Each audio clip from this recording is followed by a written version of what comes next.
Welcome to Reddit Confessions. The photo that lit the fuse didn't scream danger at first glance. Two co-workers at an after-work happy hour, string lights overhead, the kind of golden hour filter that makes everyone look softer, warmer. I was chopping carrots for our daughter's lunch when my phone pinged. I wiped my hands on a towel and opened Instagram, expecting a recipe video or a dumb meme from my brother. Instead, there she was, Elena, my wife, leaning into a tall man in a charcoal button-down, his hand hovering near her waist like a teenager waiting for courage. They were close. Not the music's too loud close. A different kind of close. The kind you lean into when you want the space between to disappear. The caption did the rest. Work husband. Maybe someday real winking face. I read it twice. Then again, as if repetition could somehow rewire it into something harmless. The comments were already stacking. Her friends, oh spicy. Her stylist, you two are adorable. One of her co-workers, finally admitting it. Even mutual friends of ours tossing in the laughing crying emoji. The Switzerland of reactions, pretending neutrality while choosing sides. My chest dropped out. Not the fast, flaring punch of jealousy. I've never been the jealous type, but the hollow drop of a freight elevator cut loose. In 8 years of marriage, I've been the steady one. The man who fixes the faucet before it leaks, who rotates the tires every 5,000 miles because the manual says so. The one who doesn't panic. But there's a difference between being calm and being asleep. And reading your wife's joke about upgrading her work husband into the real thing is a fire alarm no one can sleep through. I scrolled the photo to full screen. His name was Sam. We'd met once in the lobby of her office. 2 white teeth, a watch that wanted to be noticed, one of those men who calls you brother to cover not remembering your name. He'd laughed too hard at something Elena said. Looked at her mouth when she talked. I told myself then that people are allowed to think my wife is beautiful. They are not allowed to test market my replacement in public with a winking emoji. I typed a reply, erased it, typed again. In the end, I settled for 4 words. Is this meant for me? The dots appeared. Paused. Appeared again. Haha, just a joke, white heart bottle with popping cork. A joke. I set the phone face down on the counter and caught my reflection in the microwave door. 37. Crow's feet bracketing my eyes. A man who thought the rules were simple. Love well, show up, don't quit. Somewhere along the way, the rules changed. Or maybe they'd been different for her all along. Elena breezed in from her home office with the same casual brightness she'd use on any Tuesday, like she hadn't just lobbed a grenade into our marriage and called it humor. She kissed our daughter's hair, ruffled our son's, slid next to me, and stole a carrot stick. Don't spoil their dinner, I said. My voice was steady. That surprised me. Who, me? She popped the carrot between perfect teeth, winked. I'm the fun parent. You posted something bold, I said. She smirked. Oh, the lasagna review? Because it deserved 5 stars. The other thing. She didn't even blink. Oh God, the picture with Sam? You saw that? It was hard to miss. She shrugged, reaching for the pepper grinder. Babe, everyone calls him my work husband. It's a joke. If you worked with humans instead of servers, you'd get it. I work with humans, I said. They just don't use winking emojis as punctuation. She rolled her eyes. And something in me logged the moment like a system event, time-stamped, annotated, preserved. Don't be so serious, Noah. It's social media. Nobody means what they post there. Then why post it? So people react. It's engagement. She fed a carrot to our 4-year-old. Besides, you know I love you. She said it the way you toss a jacket over a chair, casual, unexamined. Not a lie, not a promise, either. I plated the kids' dinner, put on the music our son calls grown-up soft, coaxed peas into small mouths. My hands kept working. My mind started running diagnostics. Here's what they don't tell you about the first crack in a marriage. The pain is immediate, but the clarity is worse. Once you hear it, that tiny internal snap, you start replaying the reel for all the other cracks you didn't notice. The new gym membership despite the treadmill in our garage. Client drinks, that became weekly instead of monthly. The way she silenced her phone at dinner. And now, public flirtation masked as irony. After the kids were down, she curled up next to me with her phone while I put on a documentary about whales. I could see the reflection of her screen in the chrome lamp. Likes, comments, heart stacking. She giggled twice, once for the wine, once for the attention. You're quiet, she said. Just tired. You're not mad, are you? Should I be? I told you, it's office humor. Jess did the same with her coworker, and no one died. I didn't say anyone died. Then stop acting like it. Okay, I said. And in my head, that Min understood. Not okay. Because here's the thing about just a joke. It's a shield. You bruise someone, then blame their skin for the color. At 10:30, I kissed her goodnight and said I had work for a client in Singapore. The truth was simpler. I had planning to do. I took my laptop to the dining table. The dining table forgives secrets. It's used to crumbs. First step, copy the Instagram link. Save the photo, screenshot the caption with the reactions visible. If she ever deleted it, I'd still have the fossil. Next, Sam's profile. Public. Predictable. Group shots from conferences, gym selfies, neon-lit panels with crypto types who smell like pyramid schemes in cologne bottles. I built a list. Dates Elena, worked late. Nights she came home with that electric afterglow, like lightning, trying to hide in her mouth. There he was at the same wine bar she liked. There he was at the company retreat where spouses weren't invited, grinning in a hot tub that practically steamed through the photo. There again, in a video with her boss, a disruptor who still used Comic Sans in presentation slides. Maybe this looked like paranoia, but paranoia is just pattern recognition wearing armor. And patterns are my trade. By midnight, I had a folder of screenshots and a spreadsheet with columns. Date/Elena's stated plan/observed post by Sam /overlap, y/n/notes. Detective and widower. Same tools, different uniform. At 12:08 a.m., a new comment pinged on her photo. Someday real? Ice, from someone named Alana. Elena replied, LOL stop, it's a bit. Sam added a bicep emoji. I closed the laptop and stared at the ceiling until the ceiling stared back. Calm. Document. Verify. Decide. Revenge isn't a substitute for truth. It's the orchestration of it. And the truth was still under audit. At 5:47 a.m., the idea arrived. The kids shuffled into the kitchen like small satellites looking for orbit. Eggs, toast, orange juice in astronaut cups. Elena drifted out in an oversized t-shirt. Hair up, the kind of pretty that makes time jealous. You're an angel, she said, kissing my cheek. She says that when she's planning to ask for something later. Long day, I asked. Quarterly review meeting. Might be late. While the kids debated whether socks are oppression, I texted Nate, print shop owner, 2 favors in my debt. Me. Got time for a rush job? Nate, coffee's brewing.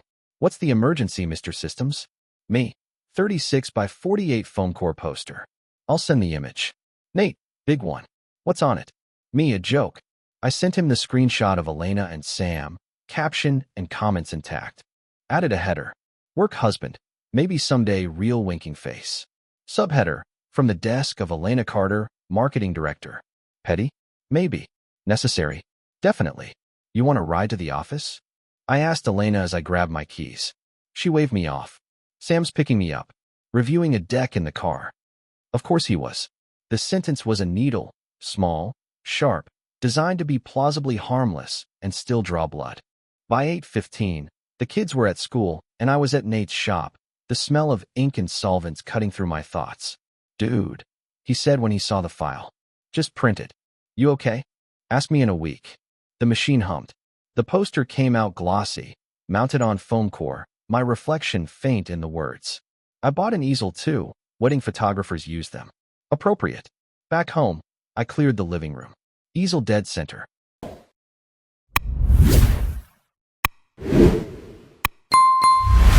Photo, with a placard I printed, old joke. On the couch, a post-it in my blocky handwriting, reserved for real husband. A second placard leaned against the poster. Please keep hands visible at all times. HR is watching. My phone, camera on, sat on the mantel aimed at the front door. Not for posting. For record. Memory distorts under adrenaline. At 5:42 p.m., keys in the lock. Voices. Hers, lighter than I'd heard in months. His, polished, self-satisfied. The door opened. She stepped in first, laughing, then stopped so hard Sam bumped her shoulder. The bag slid down her arm and hit the floor. Her laugh vanished. Sam's face went through stages. Smile, confusion, calculation, smirk. I stepped into the archway. Evening. Elena's voice split on the first word. Noah, what is this? I kept my hands in my pockets. A bit. Engagement strategy. You know how it is. This is crazy. Crazy is relative. This is just large scale. Sam tilted his head, salesman smile on. Hey, brother. Don't. My tone shut him down. That surprised him. This is my house. My living room. Your caption. Elena's eyes flicked from the poster to me. I told you it was a joke. I know. So I made it into one. Her cheeks colored. Embarrassment first, then anger. Take it down, she said. You posted it to thousands. I posted it to 3 people. Sam found a laugh. Petty. Probably. But not as petty as flirting with a married woman in public. Elena's jaw tightened. I don't belong to you. Never said you did. But respect does. And you've been making late payments. She looked away first. Small victory. You're overreacting, she tried. Am I? Half your friends sounded ready to RSVP to a wedding I didn't know was happening. Sam shifted. Maybe we should. Props are for messages you don't want missed, I said. So why the car ride to review a deck you could have opened in Slack? It's work, she said flatly. Right? Office culture. This is home culture. You're blowing up our family over a caption. Not yet. I'm drawing a line. And I'm documenting it. Sam mumbled something about leaving. I didn't stop him. He told her to text me. I heard it. That was useful. The door closed. You can't seriously think. I think in lists. Here's yours. A. Boundaries you believe you haven't crossed. B. Things you've done anyway. C. What respect will look like if this continues. And if I don't, then this photo goes public, tagged to your HR, CEO, and culture committee. Not blackmail. Context. She sat because gravity doesn't care about pride. I asked the question plainly. Did you sleep with him? No. Kissed. A pause. Twice. The honesty landed harder than a lie. 30 days, I said finally. Full transparency. Phone checks on request. No cars alone. No private drinks. No flirting online. You're insane. Or generous. She looked at the wedding album. Looked at the poster. 30 days, she said. And I knew then, this wasn't over. This was setup. The first morning after the living room display had the wrong kind of quiet. Our daughter shuffled into the kitchen in socked feet, eyes still foggy. Our son dug through the cereal cupboard like a raccoon searching for treasure. No Elena. Her absence wasn't unusual. She liked to get an early start at the gym. But the glass house rule was clear. Doors stay open, and that includes where you spend the dawn. I checked my phone. No text. No leaving now update. No location ping. That wasn't nothing. I poured milk for the kids, smiled at their chatter about show and tell, but in my head, the flowchart was already branching.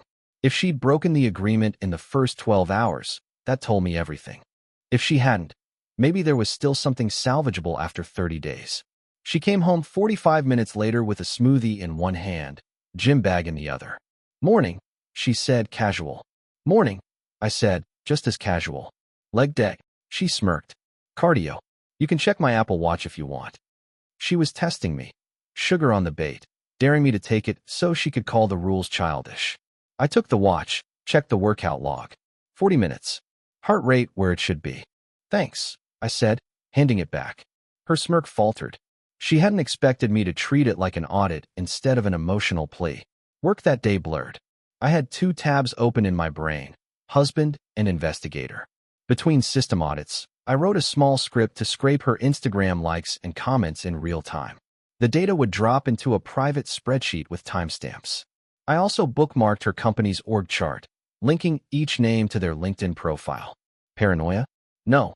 Preparation. If the 30 days failed, my next move had to be fast, fact-based, and clean. By the end of week 1, patterns emerged. Sam liked 3 of her posts, but didn't comment.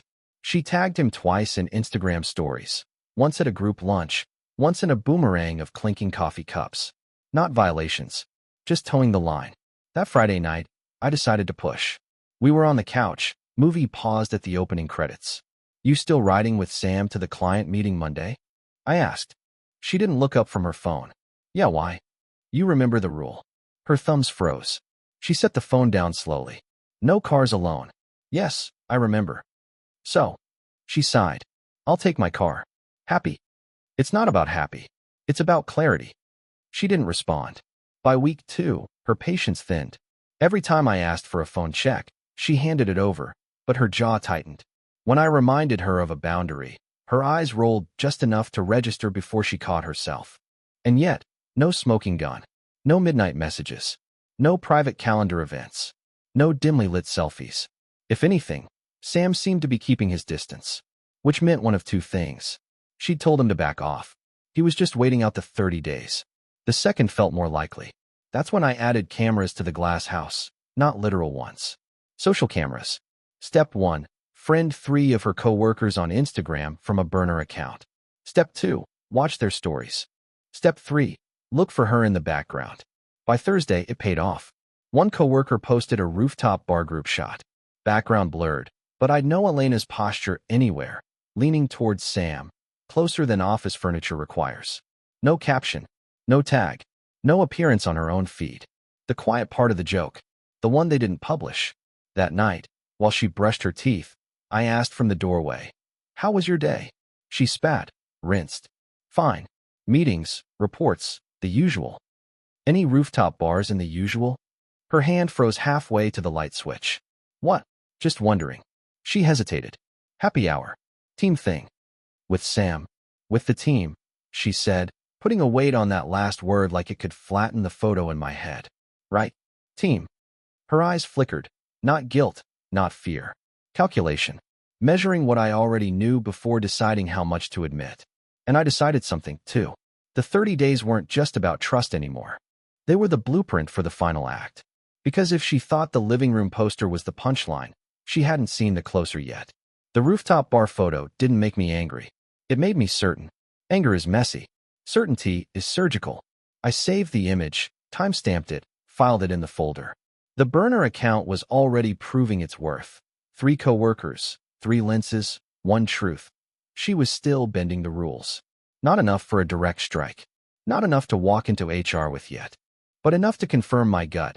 She wasn't trying to pass this 30 days. She was trying to outlast it. The next morning, I acted like nothing had happened. Breakfast for the kids. Kiss on her cheek before she left. Calm husband.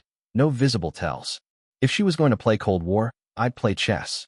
At work, I sketched the architecture for the next phase. The living room stunt had been a small stage humiliation. The closer would require a bigger audience, perfect timing, and an execution that left her no escape route. For that, I'd need concrete policy violations, direct quotes from her own company handbook, visual proof, not just suggestive, but undeniable. The right stage, a setting where she couldn't scroll past the damage. The opportunity came faster than expected. On Monday, she mentioned her company's upcoming quarterly all-hands. Everyone in the office. Remote dial-ins. The CEO. An open mic for department updates. And something she called culture moments. I didn't react. I just filed the phrase away. Culture moments sounded like a podium HR would climb for a lecture. And if I could hand them the perfect case study, they'd do my work for me. Week 2 bled into week 3. She grew careful. No background cameos with Sam. No tags. No captions walking the line. But careful doesn't erase habits. One night, after the kids were asleep, she left her phone unlocked on the counter while she went to switch the laundry. I didn't need to dig. The screen lit on its own. "Sam, miss our coffee runs. This 30 days thing is killing me." Almost disappointing how easy he made it. One screenshot later, the missing piece was in my evidence folder. Proof that he knew about the 30 days. Proof it was about him. Proof this wasn't just office humor. I built the packet. Page 1, the Instagram post, caption, and comments. Page 2, the rooftop bar photo. Page 3, the WhatsApp message. Page 4, the company's own handbook excerpts on fraternization, public representation, and workplace boundaries. I formatted it like a clean incident report, bullet points, dates, times. No adjectives. No editorializing. Just facts. At the bottom, recommendation. Address in next all hands as a culture moment to reinforce company values and boundaries. The Friday before the all hands, I mailed a printed copy to her HR, attention, Director of People Ops, anonymous return address. I also sent the PDF to their generic culture at inbox from a fresh Gmail account. No subject line, no signature. Just, for discussion at Monday's all hands. Then I waited. The weekend passed without a ripple. Pancakes for the kids. Yard work. Dinner with friends. If she suspected anything, it didn't show. Sunday night, she laid out a sharp blazer and fitted dress.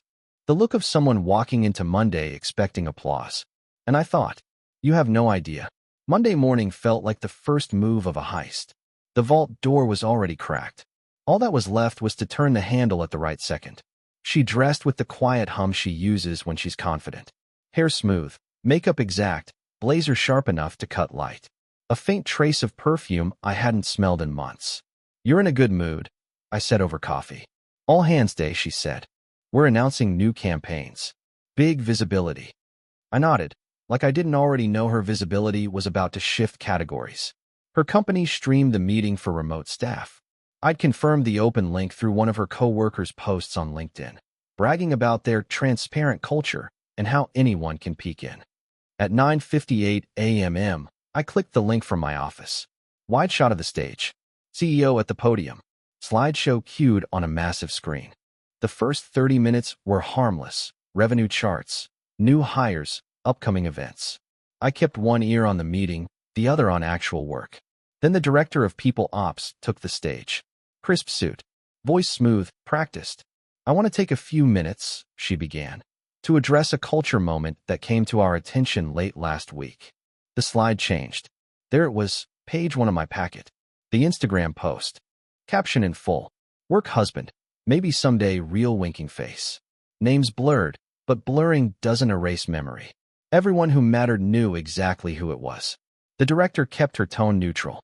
"We're sharing this not to single anyone out, but because it's a perfect example of how personal jokes in public spaces can be misinterpreted, impact our professional image, and violate our own code of conduct." Next slide, the rooftop bar photo. Next, the WhatsApp message, "Miss our coffee runs. This 30 days thing is killing me." Gasped from somewhere near the audience mics. Low but there. Slide 4, policy excerpts. My highlights. Company language turned against itself. They didn't need to name her. They didn't have to. Anyone who'd seen the original post, been at that rooftop, or worked in her department could connect the dots without help.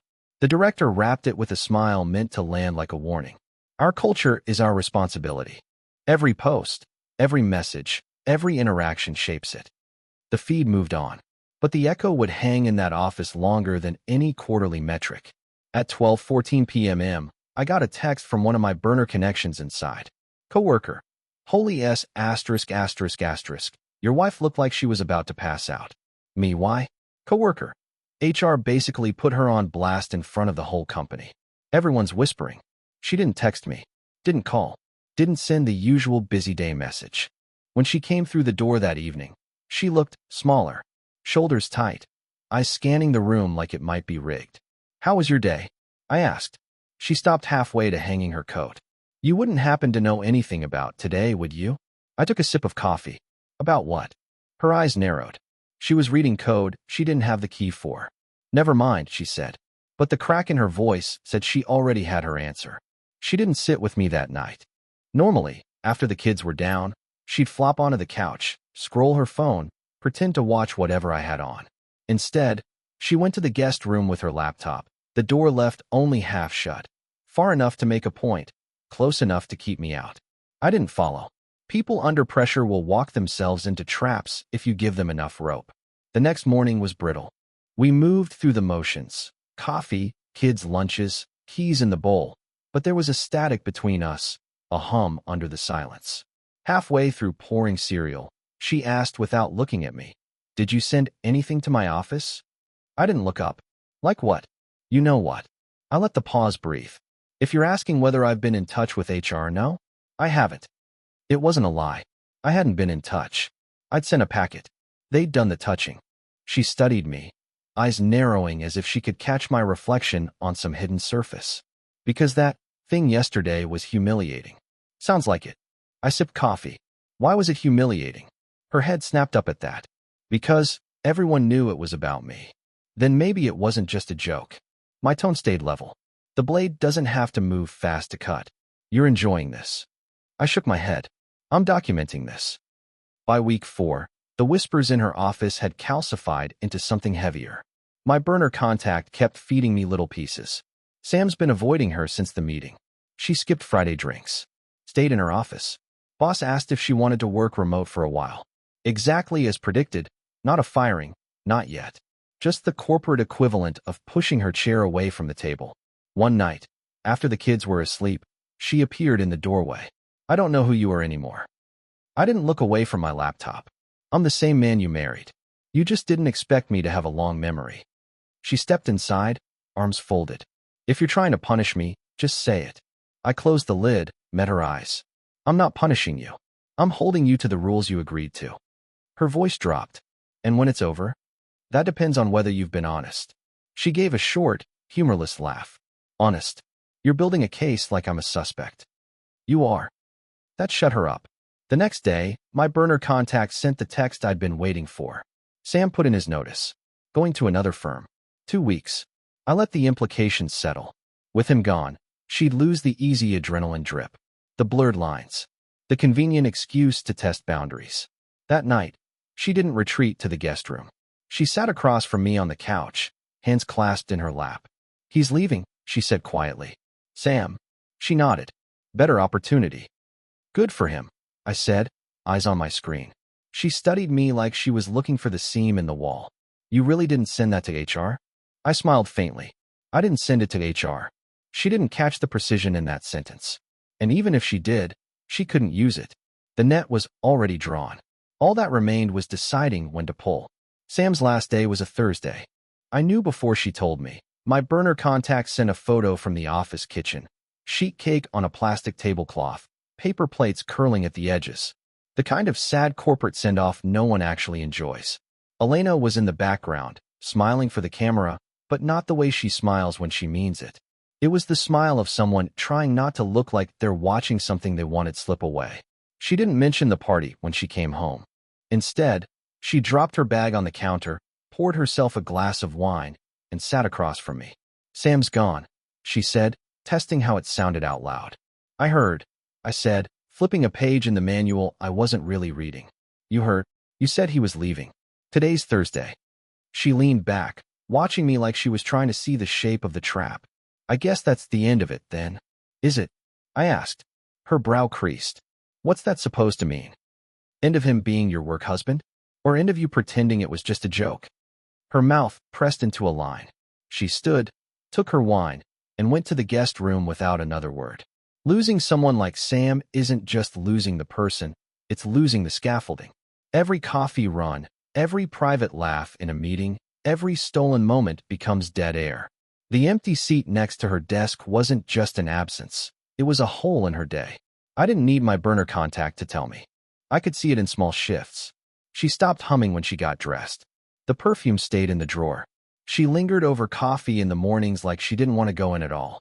By the second week, she started working from home 2 days a week. Officially, to focus on a new project. Unofficially, to avoid walking past his absence. That's when I moved the last phase into position. I'd been sitting on early messages, flirty, casual, the kind that only look harmless if you ignore the timestamps. Nothing physical, but enough to make HR nervous if they still cared about liability. I packaged them into a smaller file. This one didn't go to HR. It went to her direct boss. No anonymous return address. No burner name from a stranger. Just a clean Gmail account, built fresh, with a subject line no manager ignores. The body was short, almost bland. These messages appeared to indicate a personal relationship between two employees that blurred professional boundaries. With one party recently leaving the company, you may wish to review any potential brand or reputational risk. Documentation attached. Cold. Surgical. No adjectives. 3 days later, she got the email. I knew because she shut her laptop hard enough to send the sound through the house. When she came into the kitchen, her face was pale and tight. Someone sent my boss private messages, she said. Oh, my tone was mild. Yes-o, and don't tell me you had nothing to do with it. I didn't answer. Silence, when worn correctly, is an answer. Her fists clenched at her sides. You're trying to destroy me. I shook my head. No, Elena. I'm showing you what destruction looks like when you build it yourself. She stared at me for a long beat before walking out. That night, she didn't come home until after midnight. I didn't ask where she'd been. But the next morning, my burner contact posted a story from a downtown bar. Elena was in the background, alone at a small table, glass of wine in front of her, looking at nothing. The empty chair next to her said more than she could have. It didn't happen all at once. People imagine careers ending in one loud moment. A shouting match in a glass-walled office, an HR email, a security guard walking you out with a cardboard box. That's the dramatic version. The real ruin is quieter. It seeps in like water through a crack, freezing overnight, splitting the concrete a fraction at a time. That's what I was watching happen to Elena. The week after her boss got my potential risk email, the schedule changes began. Her one-on-ones with the department had shifted from every other week to weekly. Client strategy meetings moved from in-person to video calls. She wasn't being invited into the room where decisions got made, just sent the recaps after. My burner contacts updates got shorter, sharper. Her boss has been CCing HR on emails to her. She's off the Q3 pitch team. No reason given. They're making her write post-call summaries for every client meeting. Never did that before. It was deliberate, polite suffocation. No confrontation. Just less oxygen every day. At home, she was quieter. Not the slamming doors, shouting kind of quiet, the brittle kind. Like she was rationing her words. She hadn't accused me directly again, but I could feel the suspicion in the way she lingered near my desk. She'd pass by like she was getting water, but her eyes always drifted toward my screen. She never saw anything. Every move I'd made for months was off-grid. Encrypted drives, isolated machines, burner accounts she couldn't trace. That was the difference between us. She treated rules like suggestions. I treated rules like weapons. 2 weeks later, the fractures widened. She came home one Tuesday, dropped her bag on the counter, and didn't even take off her coat before pouring a glass of wine. "They're moving me to a different account," she said. "Different as in better?" I asked, already knowing. She gave a short, humorless laugh. "Different as in not client-facing anymore." I let that sit. "Sounds safe." Her eyes cut toward me. "Safe? It's a demotion." I shrugged. Maybe it's their way of protecting the company from more culture moments. Her glass hit the counter harder than necessary. "You think you're clever." I didn't say a word.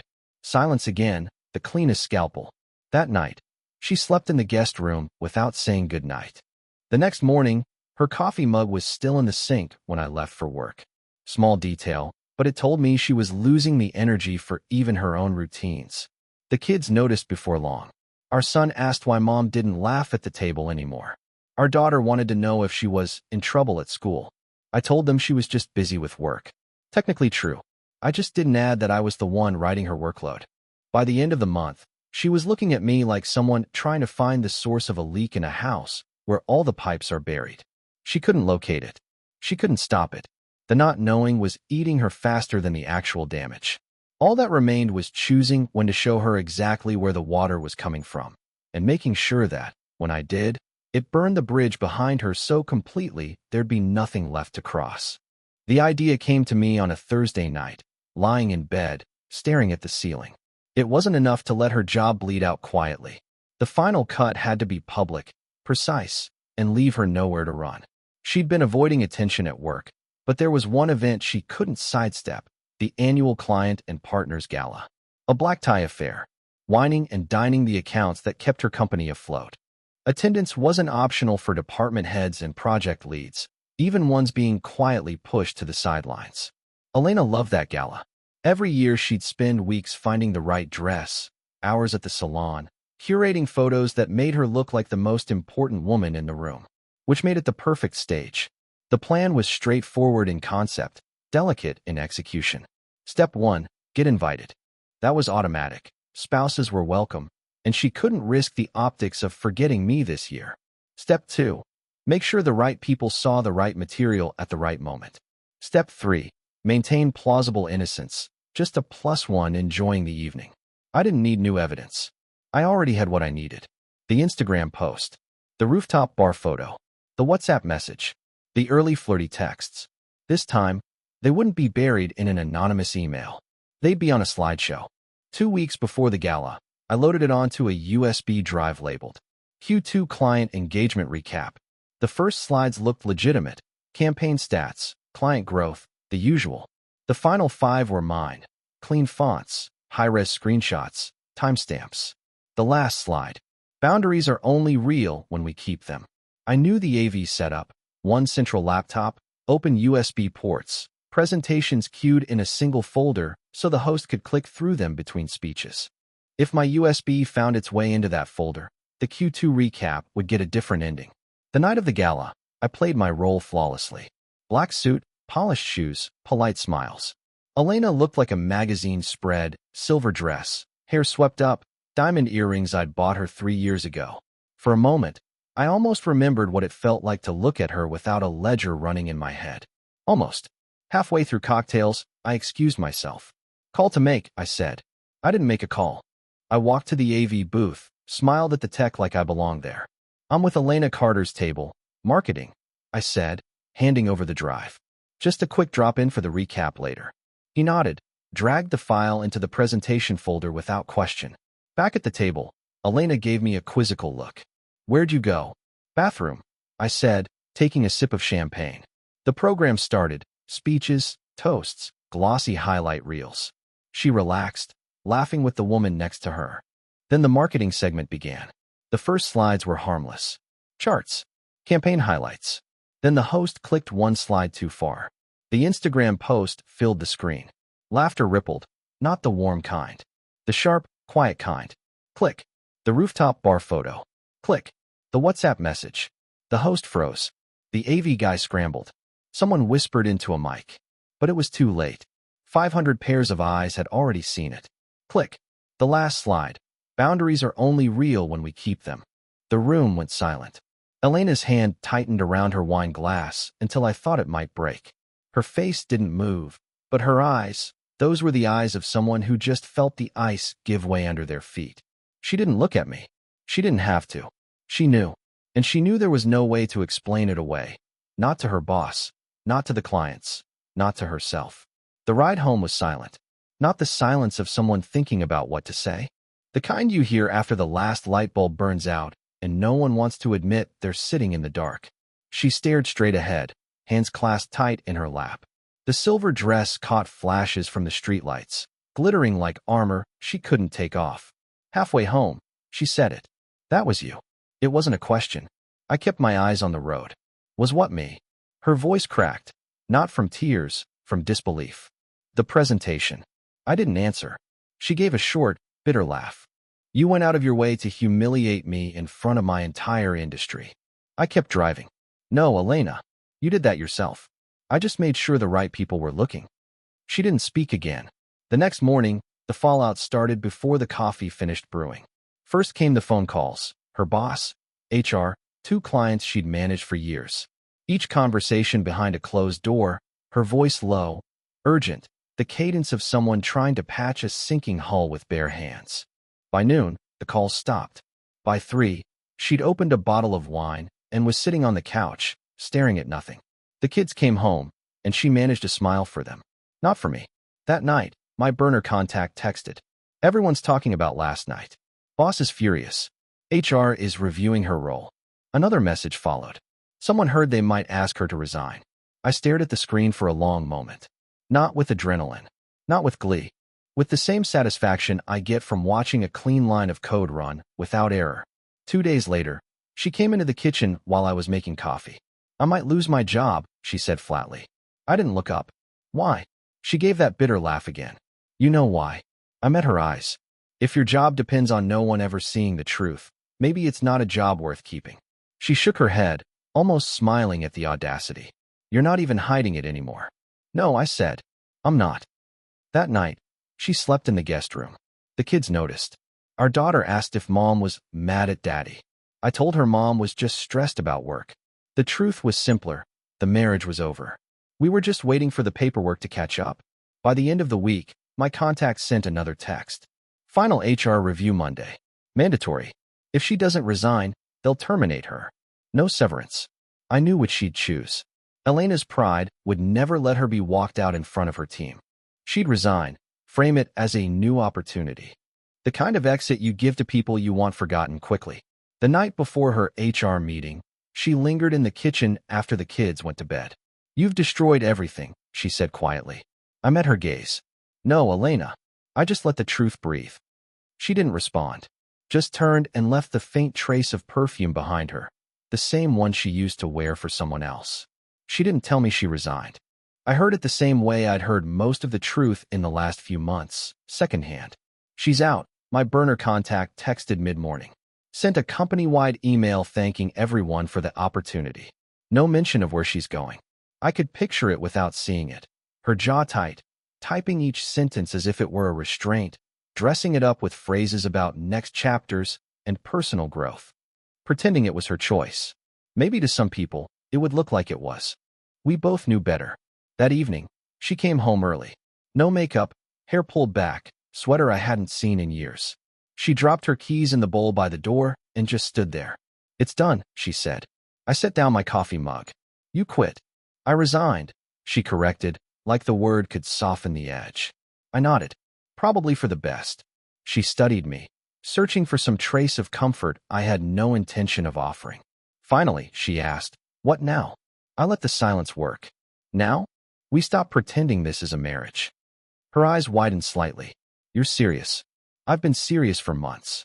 I just didn't want to leave loose ends at your job before I filed." The words landed. She didn't answer right away, just blinked like the floor had shifted under her. 2 weeks later, the papers were filed. I'd already spoken to a lawyer, opened separate accounts, mapped out custody arrangements that kept the kids' lives steady while leaving her with minimal leverage. She pushed back at first. Money, visitation, even the story of who left who. But she didn't have the stamina for a long fight. The gala had stripped her reputation. The resignation had finished the job. By the time she signed the last page, she looked 10 years older. We didn't see much of each other in the weeks that followed. When she picked up the kids, she was polite but distant. No perfume, no small talk, just the bare mechanics of a handoff. Then, one night, after she dropped them off, my phone buzzed with a number I didn't recognize. "You ruined me." I looked at the message for a long time before replying. "You did that?" "I just turned the lights on so everyone could see." No response.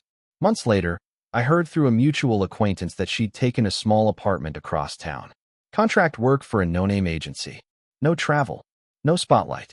Sam had moved to another city. Engaged to someone else. And me? I was free. The kids were adjusting. The house was quiet again, in the way that feels like peace rather than absence. The last turn came when I was cleaning out the attic one Saturday. At the bottom of a box Elena had once labeled memories, I found a Valentine's card I'd never seen before. Inside was Sam's handwriting. No date. No signature. Just enough to make the context clear. It didn't hurt. Not anymore. I slipped it into a manila envelope, sealed it, and filed it away. Not because I needed it. Because sometimes it's useful to have a record, in case someone ever tries to rewrite history. Truth doesn't expire. And neither does a good memory.